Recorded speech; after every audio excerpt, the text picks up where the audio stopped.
زہراز story YouTube channel کو دیکھنے والوں کو خوش آمدید کہتے ہیں۔ کہانی شروع کرنے سے پہلے اگر آپ نے ہمارے چینل کو سبسکرائب نہیں کیا تو ابھی جلدی سے کر دیجیے تاکہ آنے والے تمام ویڈیوز آپ تک پہنچ سکے۔ شکریہ۔ تم نے کبھی انتظار سے بھری آنکھیں دیکھی ہیں؟ نہیں دیکھی، میں نے دیکھی ہے۔ تمہیں پتہ ہے انتظار کا درد؟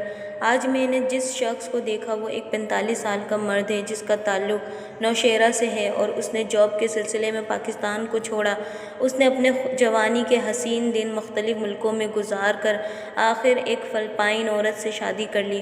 ان کے 2 بیٹے ہوئے، دونوں میں پیار 10 سال تک چلا اور پھر علیحدگی ہو گئی۔ مرد نے معافی مانگی، اس کو بہت منایا اور کہا کہ مجھ سے دولت لے لو، واپس گھر آ جاؤ، مگر عورت رہنا نہیں چاہتی تھی۔ اب مرد کی حالت یہ کہ وہ اکیلا ہو گیا، کورونا کا مریض ہوا، پاکستان میں ماں کی یاد، ادھر اولاد کی۔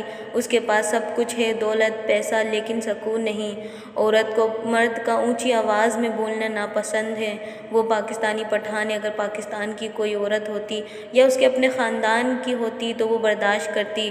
بات پولیس تک، قانون تک چلی گئی۔ باہر ممالک میں، خاص اس شہر میں عورت کے بہت حقوق ہیں۔ اب سوائے اس مرد کے ساتھ پچھتاوے اور انتظار کے سوا کچھ نہیں تھا۔